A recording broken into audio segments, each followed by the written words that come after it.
नाजरीन, आज मैं जिस फिल्म का रिव्यू पेश करने लगा हूँ उस फिल्म का नाम है किरण और कली। और इस फिल्म के जो हदायतकार थे वो जायद शाह साहब थे और इस फिल्म के जो मौसीकार थे रोबन घोष साहब थे। ये फिल्म रिलीज हुई थी 4 सितंबर 1981 को। 1981 को ये फिल्म रिलीज हुई थी और इस फिल्म ने गोल्डन जुबली का एजाज हासिल किया था। नाजरीन, इस फिल्म के अदाकारों में शामिल थे मोहम्मद अली, वहीद मुराद, शबनम, रूही बानो, शाइस्ता कैसर और शाहनवाज। नाजरीन, ये फिल्म शुरू होती है, जो शबनम साहब होती है वो हॉस्पिटल में होती है, पागल होती है। वहीद साहब ने डॉक्टर का किरदार अदा किया था और वहीद साहब इनका इलाज करते हैं। ये शबनम बहुत ज्यादा हंगामे करती है हॉस्पिटल में। हम तो गाएंगे कव्वाली होगी सबसे जो निराली, आज हम रंग ऐसा जमा देंगे, आज हम रंग ऐसा जमा देंगे, सब कव्वालों की छुट्टी करा देंगे, हम तो गाएंगे कव्वाली। मुझे तो लगा इनके साथ आप सब भी पागल हो गए। ज़हनी मरीज को गुस्सा नहीं, प्यार की जरूरत होती है। जाइए अपना काम कीजिए, जाइए, चलिए। नाजरीन, जब ये ठीक हो जाती है, डिस्चार्ज होती है हॉस्पिटल से, तो ये वहीद साहब इसको पसंद करना शुरू कर देते हैं कि मैं तुमसे शादी करना चाहता हूँ।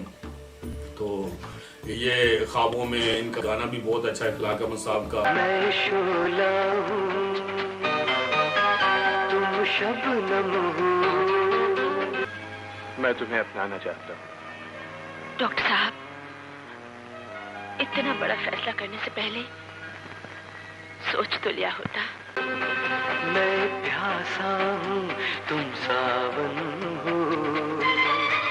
शबनम कहते तुम मुझे ना मेरे घर वालों को तुम जानते हो ना पहचानते हो, तुमने ऐसे कह दिया मुझसे शादी करोगे, तुम मेरे बारे में कुछ भी नहीं जानते।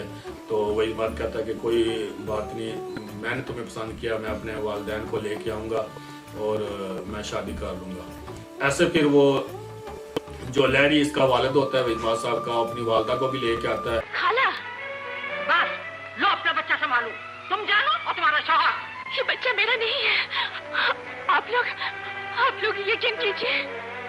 वो शाहनवाज होता है, वो शबनम के पीछे पड़ा होता है, आशिक होता है उसका। शाहनवाज वहाँ पे कहता है कि ये तो बच्चे की माँ है, बच्चा एक उठाया होता है, किसी ने उन्हें ड्रामा किया होता है। वहीद वगैरह ये सारे ये देख के कि ये तो बड़ी दगाबाज है, वहीद भी चला जाता है, उसके वालिदैन भी। शबनम देखती रह जाती है।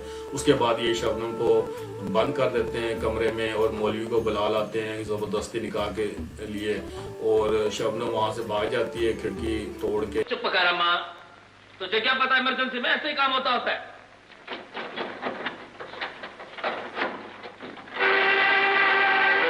रूही बानो जो होती है वो शबनम की जो बहन होती है और वो मोहम्मद अली साहब की बीवी होती है। तो कैसे आ गई? बस देख लो बाजी, आ ही गई।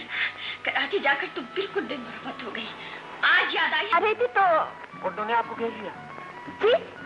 जी नहीं, टैक्सी खराब हो गई थी। मेरी जिंदगी में पहली और आखिरी लड़की है। वाकई? ये आप कैसे कह सकते हैं? अगर मैं मर गई तो? खुदा न करे। और मैं अपनी खुशकिस्मती पर रश करने लगी और एक दिन हम शादी के बंधन में बंध गए। हाँ जनाब, शादी की पहली सुबह मुबारक हो। आपको भी मुबारक। सलाम साहब। सलाम दीनो। साहब जी।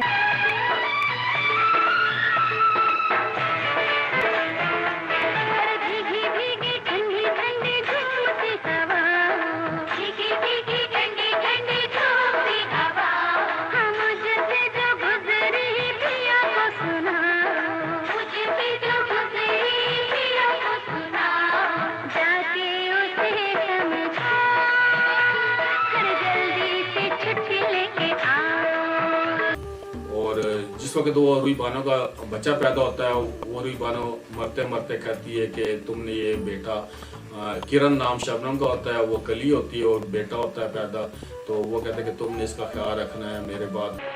उनसे कहना मैंने उनकी ये ख्वाहिश पूरी कर दी। अब ऐसी बातें क्यों कर रही है बाजी? खुदा ने शबनम उसको पालती है।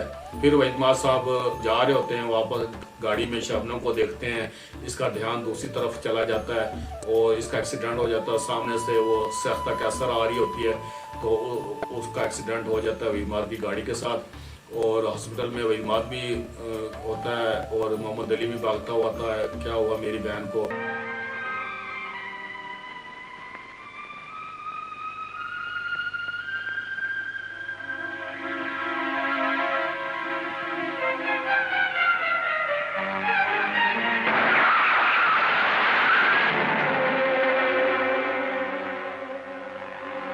हम उसे बचाने की पूरी कोशिश करेंगे। डॉक्टर साहब, मैं उसे देख सकता हूँ? अभी नहीं। लेकिन वो कौन जालिम था जिसने कार से मेरी बहन को कुचल डाला? देखिए, ये इन बातों का वक्त नहीं है। आप अपनी बहन की जिंदगी बचाने के लिए दुआ कीजिए। डॉक्टर फिर कहता है कि तुम्हारी बहन तो बच गई है लेकिन इसकी आंखें चली गई हैं। उसके बाद वहीद को अपनी गलती का बहुत एहसास होता है।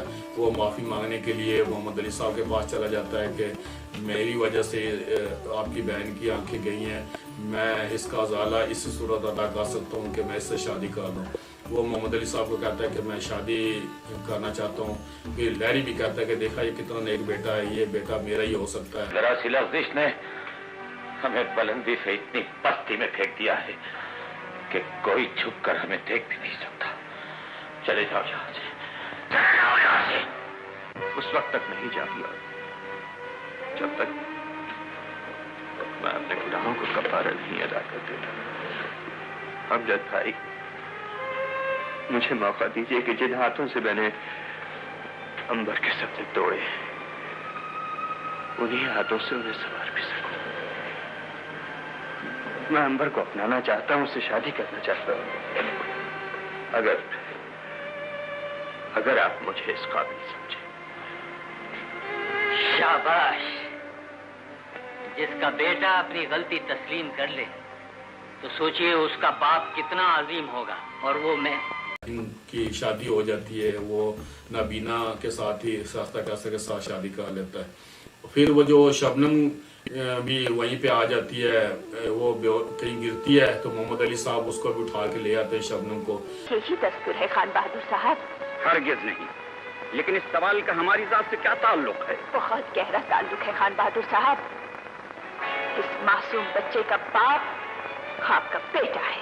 तो तुम हो वो नागन जिसकी मोहब्बत ने हमारे बेटे को गुस्ताख और बागी बना दिया।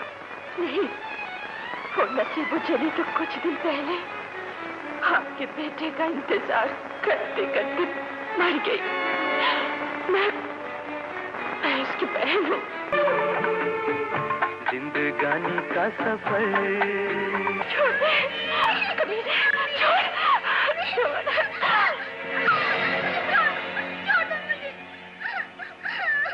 से झाड़ रहे हो जैसे तुम इस बच्चे के बाप हो। तभी से बात करो। तो फिर मुझे अपना तारफ कराना ही पड़ेगा।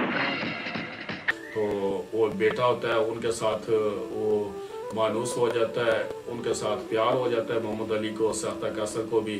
और जब इमाम साहब बाहर गए होते हैं उस टाइम तो वो टेलीफोन पे बात करते हैं। शबनम की वो बड़ी तारीफें करती रहती है। साख्ता कैसर अपने खान को भी कहती है इमाद को बड़ी अच्छी मेरी सिस्टर है। तो वो शबनम की आवाज़ तो नहीं पहचानता, बात सुन रहा होता है वो।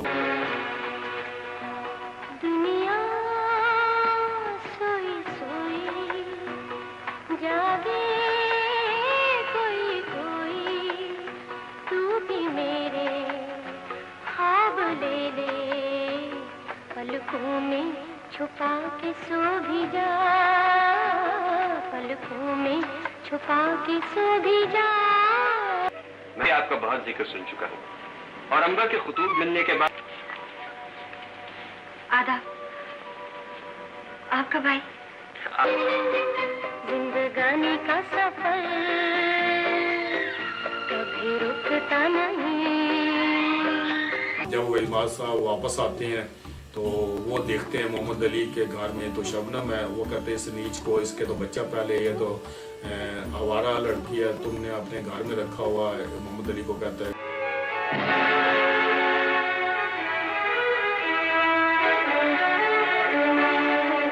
ये बच्चा जिसे आपने सलाखों पर बिठा रखा है। कौन है, किसका बेटा है? किसको यहाँ से निकालो।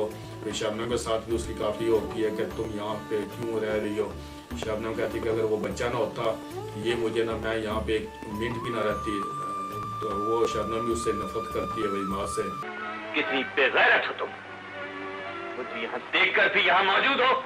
फिर ऐसे कोई एंड पे वो शाहनवाज जो अपना वो दुश्मन तो होता ही है, तो शबनम का वो बेटे को अगवा करके ले जाता है और वहाँ पे ये फाइट भी है।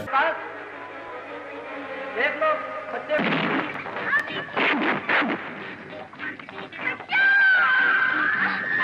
एंड पे फिर वो मोहम्मद अली को ही पता चल जाता है।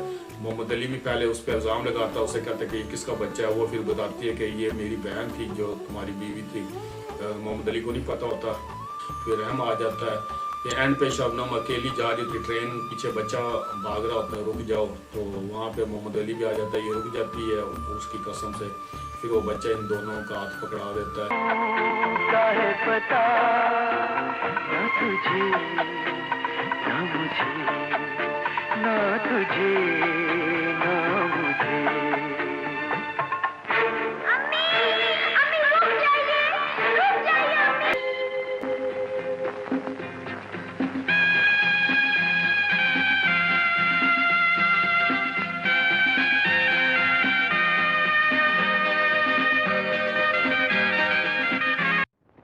ऐसे ये फिल्म गोल्डन जुबली फिल्म थी। फिल्म अच्छी थी, गाने भी अच्छे थे। थोड़ी सी स्लो थी जब हमने ये सिनेमा पे देखी थी, लेकिन ये गोल्डन जुबली फिल्म थी, बड़ी कामयाब फिल्म थी आखिरी फिल्मों में।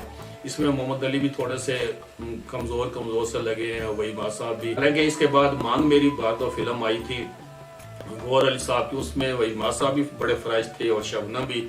और इस फिल्म का या गेटअप या इसका मेकअप ऐसा था, इसमें इतने फ्रेश नहीं लगे सब, ना शबनम ना वहीमाद ना ही मोहम्मद अली साहब। सब के चेहरे कोई इतने अच्छे नहीं थे, बुझे बुझे मुरझाए हुए चेहरे थे सबके। लेकिन ये फिल्म गोल्डन जुबली हुई थी।